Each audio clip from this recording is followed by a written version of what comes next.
Hi, ಎಲ್ರಿಗೂ ನಮಸ್ಕಾರ. Welcome back to my channel. ನಾನು ಬೆಳಗ್ಗೆ 6:30ಗೆ ಎದ್ವಿ. 7 ಗಂಟೆ ಆಗಿತ್ತು. ಮೇಲೆ ಹೋಗಿ ವಾಕ್ ಮಾಡ್ಕೊಂಡು ಬಂದು ವಾಕರ್ಗೆ ಹಾಕ್ಬಿಟ್ಟು ಕಸ ಗುಡಿಸ್ತಾ ಇದ್ದೀನಿ. ಟಿ ವಿಲಿ ಅಪ್ಪು ಸಾಂಗ್ ಹಾಕಿದರೆ ಮಲ್ಕೊಂಡಿರೋಳು ಎದ್ದೇಳ್ತಾಳೆ. ಅಷ್ಟು ಇಷ್ಟ ಇವಳಿಗೆ ಅಪ್ಪು ಸಾಂಗು. ಅಪ್ಪು ಡ್ಯಾನ್ಸ್ ಅನ್ನೋದು. ಇನ್ನು ಹೊರಗಡೆ ಎಲ್ಲ ಕ್ಲೀನ್ ಮಾಡಿಕೊಂಡು ಬಾಗಿಲು ಸಾರಿಸಿ ಇನ್ನು ಬೊಟ್ಟಿಡ್ತಾ ಇದ್ದೀನಿ. ಈಗ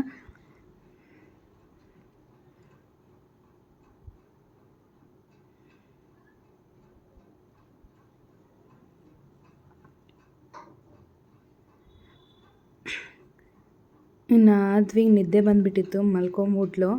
ನಾನೊಂದು ಡಿಟಾಕ್ಸ್ ಡ್ರಿಂಕ್ ಮಾಡ್ಕೊಳ್ಳೋಣ ಅಂತ ಹೇಳ್ಬಿಟ್ಟು ಸ್ವಲ್ಪ ಚಕ್ಕೆ ಮತ್ತು ಶುಂಠಿನ ಹಾಕಿ 1-2 ಗ್ಲಾಸ್ ನೀರಲ್ಲಿ ಅದು 1 ಗ್ಲಾಸ್ ಆಗೋವರೆಗೂ ಕುದಿಸ್ಕೊಂಡೆ. ಆಮೇಲೆ ಸ್ವಲ್ಪ ಜೇನುತುಪ್ಪ ಸೇರಿಸ್ಕೊಂಡು ಅದನ್ನು ಕುಡಿತಾ ಇದ್ದೀನಿ. ಸ್ವಲ್ಪ ವೆಯ್ಟ್ ಲಾಸ್ ಆಗಿದೆ ಸ್ವಲ್ಪ ಡಿಟಾಕ್ಸ್ ಡ್ರಿಂಕ್ ಕುಡಿಯೋದ್ರಿಂದ. ಆಮೇಲೆ ಸ್ವಲ್ಪ ತಿಂಡಿಗೆ ಏನಾರು ಮಾಡೋಣ ಅಂತೇಳ್ಬಿಟ್ಟು 1 ಕಪ್ ಅಕ್ಕಿ ಹಿಟ್ಟು, 1 ಕಪ್ ಗೋಧಿ ಹಿಟ್ಟು ಮತ್ತು 1 ಕಪ್ ರಾಗಿ ಹಿಟ್ಟು ಹಾಕಿ ದೋಸೆ ಮಾಡೋಣ ಅಂತೇಳ್ಬಿಟ್ಟು ಕಲಿಸ್ಕೊತಾ ಇದ್ದೀನಿ. ಸ್ವಲ್ಪ ಉಪ್ಪು ಹಾಕ್ಕೊಂಡು ಸ್ವಲ್ಪ ಗಟ್ಟಿಯಾಗಿ ಕಲಿಸ್ಕೋಬೇಕು. ಇದನ್ನು ಕಲಿಸ್ಕೊಂಡ್ರೆ ಅದು ಮಣ್ಣಿನ ಹಂಚಿನ ಮೇಲೆ ನೀಟಾಗಿ ಬರುತ್ತೆ, ಇಲ್ಲಾಂದರೆ ಹಂಗೆ ಕಚ್ಕೊಳ್ಳುತ್ತೆ.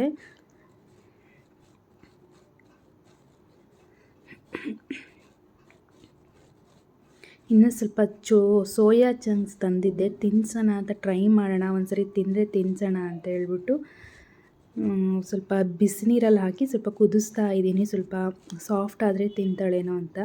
ಇನ್ನೇನು ಎದ್ಬಿಟ್ಲು. ಎದ್ದಿದ ತಕ್ಷಣ ನಗ್ತಾ ಇರ್ತಾಳೆ ನನ್ನ ಬಂಗಾರಿ. ನೋಡೋಕ್ಕೆ ಖುಷಿ ಆಗುತ್ತೆ. ನಾನು ದೋಸೆ ಮಾಡ್ತಾ ಇದ್ದೀನಿ. ಅದು ಫುಲ್ಲು ಸೋಯಾ ಚಂಕ್ಸ್ ಎಲ್ಲ ಸ್ವಲ್ಪ ಬೆಂದಂಗೆ ಆಗಿತ್ತು, ಸಾಫ್ಟ್ ಆಗಿತ್ತು. ಅದನ್ನು ಸ್ವಲ್ಪ ತಣ್ಣೀರಲ್ಲಿ ತೊಳೆದ್ಬಿಟ್ಟು ಸ್ವಲ್ಪ ತುಪ್ಪ ಹಾಕಿ ಸ್ವಲ್ಪ ಪೆಪ್ಪರ್ ಪೌಡ್ರು ಮತ್ತು ಉಪ್ಪನ್ನು ಹಾಕಿಬಿಟ್ಟು ಸ್ವಲ್ಪ ತುಪ್ಪದಲ್ಲಿ ಹುರ್ಕೊಂಡೆ. ತಿಂತಾಳೇನೋ ಅಂತೇಳ್ಬಿಟ್ಟು. ಇಷ್ಟು ದಿನದಲ್ಲಿ ಯಾವತ್ತೂ ಕೊಟ್ಟಿಲ್ಲ ಅದನ್ನು. ಇನ್ನು ಅವಳಿಗೆ ಸ್ವಲ್ಪ ಪ್ಲೇಟಲ್ಲಿ ದೋಸೆ ಹಾಕಿಕೊಟ್ಟಿದ್ರೆ ಫುಲ್ ಎಲ್ಲ ಚೆಲ್ಕೊಂಡು ಮಾಡಿಕೊಂಡು ತಿಂತಾ ಇದ್ದಾಳೆ. ಈ ಥರ ಕೊಡೋದ್ರಿಂದ ಸೆಲ್ಫ್ ಫೀಡಿಂಗ್ ಇಂಪ್ರೂವ್ ಆಗುತ್ತೆ. ಅವರೇ ಏನಾದರೂ ಕೊಟ್ಟರೆ ತಿಂತಾರೆ. ಇನ್ನು ದೋಸೆ ಆಗಿತ್ತು, ಅದನ್ನು ಅವಳಿಗೆ ತಿನ್ಸೋಣ ಅಂತ ಹೇಳ್ಬಿಟ್ಟು ಅದು ಸೋಯಾ ಚಂಕ್ಸು ಮತ್ತು ದೋಸೆನ ತೊಗೊಂಬಂದು ತಿನ್ನಿಸ್ತಾ ಇದ್ದೀನಿ. ಚೆನ್ನಾಗೇ ತಿಂದು ಇನ್ಮೇಲಿಂದ ಅದನ್ನು ಮಾಡಿಕೊಡ್ಬೇಕು.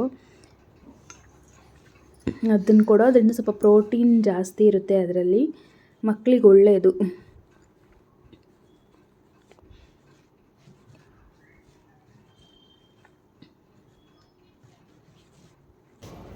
ಇನ್ನು ನನಗೇನೂ ತಿಂಡಿ ಮಾಡ್ಕೊಂಡಿರಲಿಲ್ಲ. ಅಕ್ಕ ತಿಂಡಿ ತಂದುಕೊಟ್ಲು. ತಿಂಡಿ ತೊಗೊಂಬಂದು ನಾನು ತಿಂಡಿ ತಿಂತಾಯಿದ್ದೆ. ಅವಳು ಸ್ವಲ್ಪ ತಿಂದಳು. ಸ್ವಲ್ಪ ತಿನ್ನಿಸ್ದೆ. ಪಲಾವ್ ಮಾಡಿದ್ಲು ನಮ್ಮಕ್ಕ. ತಿಂತಾ ಇದ್ದಾಳೆ. ಏನು ಕೊಟ್ಟರು ತಿಂತಾಳೆ ಸದ್ಯ. ಈಗ ಸ್ವಲ್ಪ ಖುಷಿಯಾಗುತ್ತೆ ಅವಳು ಊಟ ಮಾಡ್ಕೊಂಡಿರೋದ್ರಿಂದ. ಇಲ್ಲಾಂದಿದ್ರೆ ನನಗೂ ತಿಂದು ಸಮಾಧಾನ ಆಗ್ತಾ ಇರಲಿಲ್ಲ ಇಷ್ಟು ದಿನ. ಸ್ವಲ್ಪ ಈಗ ತಿಂತಾಳೆ. ತಿಂದ್ಬಿಟ್ಟು ಮಲ್ಕೊಂಡ್ಳು. ಇನ್ನು ಅವಳು ಮಲ್ಕೊಂಡಿದ್ದಾಳೆ ಅಂತೇಳ್ಬಿಟ್ಟು ಸಾಂಬಾರಿಗೆ ಏನಾರು ಮಾಡ್ಕೊಳ್ಳೋಣ ಮಧ್ಯಾಹ್ನಕ್ಕೆ ಮತ್ತೆ ಅಂತೇಳಿ ಸ್ವಲ್ಪ ಬೇಳೆ ಮತ್ತು ಟೊಮೊಟೊ ಬೆಳ್ಳುಳ್ಳಿ ಹಾಕಿ ಅದನ್ನು ಬೇಯಿಸ್ಕೊಂಡು ಮೂಲಂಗಿನ ಕಟ್ ಮಾಡ್ಕೊತಾ ಇದ್ದೀನಿ. ಮೂಲಂಗಿ ಮತ್ತು ಬೇಳೆ ಸಾಂಬಾರು ಮಾಡೋಣ ಅಂತೇಳಿ. ಅವಳು ರೆಡಿ ಮಾಡಿಟ್ರೆ ಅವಳು ಎದ್ಮೇಲೆ ಮಾಡ್ಕೊಳ್ಬೋದು, ಇಲ್ಲ ವಿಸಿಲ್ ಸೌಂಡ್ಗೆ ಎದ್ದೇಳ್ತಾಳೆ ಅಂತೇಳ್ಬಿಟ್ಟು ಸ್ವಲ್ಪ ಪಾತ್ರೆ ಎತ್ತು ತೊಳ್ಕೊಂಡು ಬಟ್ಟೆ ಮಡಿಸ್ತಾ ಇದ್ದೀನಿ. ಇನ್ನೇನು ಬಟ್ಟೆ ಮಡಚೋ ಅಷ್ಟರಲ್ಲಿ ಅವಳು ಎದ್ದಾಳ್ತಾ ಇದ್ದಾಳೆ. ಎದ್ದು ಕೂತ್ಕೊಂಡ್ಳು. ಇನ್ನು ಅವಳಿಗೆ ಸ್ವಲ್ಪ ಬನಾನ ಹಾಕ್ಕೊಟ್ಟು ಇನ್ನು ಸಾಂಬಾರಿಗಿಟ್ಟೆ. ಇನ್ನು ಅದು ಸ್ವಲ್ಪ ಬೆಂದಿತ್ತು. ಟೊಮೊಟೊ ಬೆಳ್ಳುಳ್ಳಿ ಬೇಳೆ ಹಾಕಿರೋದು ಅದನ್ನು ಸ್ವಲ್ಪ ಮಸ್ಕೊಂಡು ಒಗ್ಗರಣೆಗೆ ಸ್ವಲ್ಪ ಸಾಸಿವೆ ಹಾಕ್ಕೊಂಡು ಈರುಳ್ಳಿ ಕರಿಬೇವಿನ ಸೊಪ್ಪು ಹಾಕಿಬಿಟ್ಟು ಮೂಲಂಗಿನ ಹಾಕಿ ಸ್ವಲ್ಪ ಅರಿಶಿನ ಮತ್ತು ಉಪ್ಪನ್ನ ಹಾಕಿ ಸ್ವಲ್ಪ ನೀರು ಬಿಡೋವರೆಗೂ ಚೆನ್ನಾಗಿ ಹುರ್ಕೋಬೇಕು ಎಣ್ಣೆಯಲ್ಲಿ. ಅದು ಸ್ವಲ್ಪ ಸ್ಮೆಲ್ ಇರುತ್ತಲ್ಲ, ಅದೆಲ್ಲ ಸ್ಮೆಲ್ಲೆಲ್ಲ ಹೊರ್ಟೋಗುತ್ತೆ. ಚೆನ್ನಾಗಿ ಫ್ರೈ ಮಾಡ್ಕೋಬೇಕು ಎಣ್ಣೆಯಲ್ಲಿ. ಅದು ಸ್ವಲ್ಪ ನೀರು ಬಿಟ್ಟಾದಮೇಲೆ ಮಸ್ಕೊಂಡಿರೋದನ್ನೆಲ್ಲ ಅದರಲ್ಲಿ ಹಾಕಿ ಕುದಿಸ್ಬೇಕು. 2 ನಿಮಿಷ ಕುದಿಸ್ಬಿಟ್ಟು ಆಮೇಲೆ 1 ಸ್ಪೂನ್ ಸಾಂಬಾರು ಪೌಡ್ರು, ಸ್ವಲ್ಪ ರುಚಿಗೆ ತಕ್ಕಷ್ಟು ಇದನ್ನು ಖಾರದ ಪುಡಿ ಹಾಕ್ಬಿಟ್ಟು 1-2 ನಿಮಿಷ ಕುದಿಸಿ ಲಾಸ್ಟಲ್ಲಿ ಕೊತ್ತಂಬರಿ ಸೊಪ್ಪು ಹಾಕಿಬಿಟ್ಟು ಲಿಡ್ ಕ್ಲೋಸ್ ಮಾಡಿ ಮೂರು ವಿಸಿಲ್ ಕೂಗಿಸ್ಕೊಂಡ್ರೆ ಆಯಿತು. ಇನ್ನು ಪವನ್ ತುಪ್ಪ ತಂದಿದ್ರು, ಅದನ್ನು ಬಿಸಿ ಮಾಡಿದೆ. ಇನ್ನು ಸಾಂಬಾರು ಆಗಿತ್ತು, ಆದ್ವಿ ಮಲ್ಕೊಂಡ್ಲು ಅಂತೇಳ್ಬಿಟ್ಟು ರೈಸ್ ಮಾಡ್ಕೊಂಡು ಊಟ ಮಾಡಿದೆ. ಇನ್ನು ಮೀಶೋದಲ್ಲಿ ಸ್ವಲ್ಪ ಪಾರ್ಸೆಲ್ ಬಂದಿತ್ತು, ಅದನ್ನೆಲ್ಲ ಓಪನ್ ಮಾಡಿ ನೋಡೋಣ ಅಂತೇಳ್ಬಿಟ್ಟು ನೋಡ್ತಾ ಇದ್ದೀನಿ. ಬಟ್ ನಾನು ಎಕ್ಸ್ಪೆಕ್ಟ್ ಮಾಡ್ದಂಗೆ ಯಾವುದೂ ಬಂದಿರಲಿಲ್ಲ. ವಾಲಿಗೆ ಹಾಕೋ ಹ್ಯಾಂಗರು ಅದು ಸ್ವಲ್ಪ ಚಿಕ್ಕದು ಬಂದಿತ್ತು. ನಾನು ದೊಡ್ಡದು ಬರುತ್ತೆ ಅಂತ ಅಂದ್ಕೊಂಡಿದ್ದೆ. ಪರವಾಗಿಲ್ಲ, ನೋಡೋಣ. ಅದನ್ನೆಲ್ಲ ಫಿಟ್ ಮಾಡಿದ್ಮೇಲೆ ನಾನು ವೀಡಿಯೋ ಮಾಡಿ ಹಾಕ್ತೀನಿ. ಇನ್ನು ಅದನ್ನೆಲ್ಲ ಓಪನ್ ಮಾಡೋ ಅಷ್ಟೊತ್ತಿಗೆ ಆದ್ವಿ ಎದ್ದೇ ಬಿಟ್ಲು.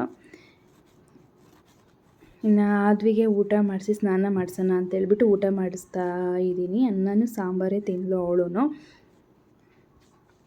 ಕ್ಯಾಮ್ರಾ ಇಟ್ಟಿರೋದಕ್ಕೆ ಕ್ಯಾಮ್ರಾ ನೋಡಿ ನಗ್ತಾ ಇದ್ದಾಳೆ. ಇನ್ನು ತಿನ್ಸೋಕ್ಕೆ ಆಗಲಿಲ್ಲ, ಅದಕ್ಕೆ ಕ್ಯಾಮ್ರಾ ಕ್ಲೋಸ್ ಮಾಡಿಬಿಟ್ಟು ತಿನ್ಸೋಣ ಅಂತೇಳ್ಬಿಟ್ಟು ಕ್ಯಾಮ್ರಾ ಕ್ಲೋಸ್ ಮಾಡಿದೆ.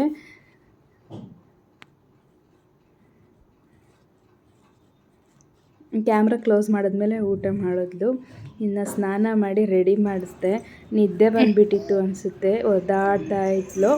ಮತ್ತು ಜೋಲಿಲಿ ಹಾಕ್ಬಿಟ್ಟು ತೂಗಿ ಮಲಗಿಸ್ದೆ. ಅವಳು ಮಲ್ಕೊಂಡ್ಳು ಅಂತೇಳಿ ಸ್ವಲ್ಪ ಒಗೆಯೋ ಬಟ್ಟೆ ಇತ್ತು ವೈಟು ಎಲ್ಲ, ಅದನ್ನೆಲ್ಲ ಒಗೆದು ಒಣಗಾಕ್ತಾ ಇದ್ದೀನಿ.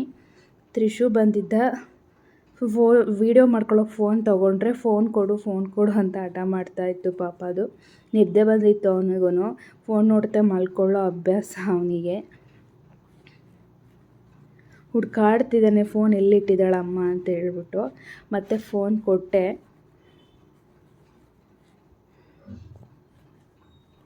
ಮತ್ತು ಇನ್ನು ಆದ್ವಿ ಎದ್ದಾಳಿದ್ಲು ಪಾಪ, ತುಂಬ ಹೊತ್ತು ಮಲ್ಕೊಂಡಿದ್ಲು. ಎದ್ಬಿಟ್ಟು ಇನ್ನು ಅಣ್ಣ ಸೋಫಾ ಮೇಲೆ ಮಲ್ಕೊಂಡ್ಬಿಟ್ಟಿದ್ದ, ಹಂಗೆ ಫೋನ್ ನೋಡಿಕೊಂಡು. ಅಣ್ಣ ಎಲ್ಲಿದ್ದಾನೆ ಅಂತ ಹೇಳ್ಬಿಟ್ಟು ಕೇಳಿದ್ರೆ ಕೈ ತೋರಿಸ್ಕೊಂಡು ಆ ಕಡೆನೇ ನೋಡ್ಕೊಂಡು ಕರೀತಾ ಇದ್ದಾಳೆ. ಅಣ್ಣ ಅಂದರೆ ಅಷ್ಟು ಪ್ರೀತಿ, ಅವನಿಗೂ ಅಷ್ಟೇ ಆದ್ವಿ ಅಂದರೆ ಪ್ರಾಣ. ಇವರಿಬ್ಬರು ಅಣ್ಣ ತಂಗಿ ದೇವ್ರು ಕೊಟ್ಟರೋ ವರ ನಮಗಿಬ್ರಿಗೂ. ತುಂಬ ಖುಷಿಯಾಗುತ್ತೆ ಇಬ್ಬರನ್ನು ನೋಡೋಕ್ಕೆ. ಅವನು ಇವಳನ್ನ ಬಿಟ್ಕೊಡಲ್ಲ, ಇವಳು ಅವ್ರನ್ನ ಬಿಟ್ಕೊಡಲ್ಲ. ಯಾರಾದರೂ ಅವನ್ನ ಬೈತಾ ಇದ್ದರೆ ಅವ್ರ ಮೇಲೆ ಜಗಳ ಮಾಡ್ತಾಳೆ ಇವಳು. ಅವನು ನನ್ನ ಆದ್ವಿ ಅಂತ ಇರ್ತಾನೆ. ಅಮ್ಮ ಮನೆ ಹತ್ರ ಹೋಗಿ ಎಲ್ಲ ಊಟ ಮಾಡ್ಕೊಂಡು ಬಂದು ಮಲ್ಕೊಂಡ್ಳು ಆದ್ವಿ. ನಾನು ಸ್ವಲ್ಪ ಮ್ಯಾಟ್ ನೆನೆಸಿದ್ದೆ ಸಾಯಂಕಾಲ, ಅವನ್ನೆಲ್ಲ ಒಗೆಯೋಣ ಅಂತೇಳ್ಬಿಟ್ಟು ಒಗಿತಾ ಇದ್ದೀನಿ. ಅವಳು ಮಲ್ಕೊಂಡಾಗಲೇ ಎಲ್ಲ ಕೆಲಸ ಮಾಡ್ಕೋಬೇಕು. ಇನ್ನು ಮ್ಯಾಟ್ ಒಗೆದಿದ್ದಾದಮೇಲೆ ದೇವ್ರ ಮನೆ ಎಲ್ಲ ಕ್ಲೀನ್ ಮಾಡ್ಕೊಳ್ಳೋಣ, ನಾಳೆ ಗುರುವಾರ ಅಂತೇಳ್ಬಿಟ್ಟು ಎಲ್ಲ ನೀಟಾಗಿ ಕ್ಲೀನ್ ಮಾಡಿಕೊಂಡು ಒರೆಸ್ಕೊತಾ ಇದ್ದೀನಿ. ಇನ್ನು ಪೂಜೆ ಸಾಮಗ್ರಿ ಎಲ್ಲ ಪೀತಾಂಬರಿ ಹಾಕಿ ತೊಳ್ಕೊಂಡೆ ಎಲ್ಲನೂ. ಇನ್ನು ಅಷ್ಟೊತ್ತಿಗಾಗಲೇ 10 ಗಂಟೆ ಮೇಲೆ ಆಗಿತ್ತು. ಊಟ ಮಾಡೋಣ ಅಂತೇಳ್ಬಿಟ್ಟು ತಟ್ಟೆಯಲ್ಲಿ ಅನ್ನ ಹಾಕ್ಕೊಂಡು ಸಾಂಬಾರು ಹಾಕ್ಕೊಂಡು ಊಟ ಮಾಡ್ತಾ ಇದ್ದೀನಿ. ಇನ್ನು ಆದ್ವಿ ಹಾಲಲ್ಲೇ ಮಲ್ಕೊಂಡಿದ್ಲು.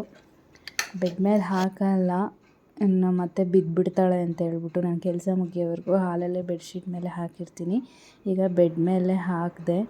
ಇದಾಗಿತ್ತು ಇವತ್ತಿನ ವಿಡಿಯೋ. ಇಷ್ಟ ಆದರೆ ಲೈಕ್ ಮಾಡಿ, ಶೇರ್ ಮಾಡಿ, ಸಬ್ಸ್ಕ್ರೈಬ್ ಮಾಡಿ. Thank you for watching.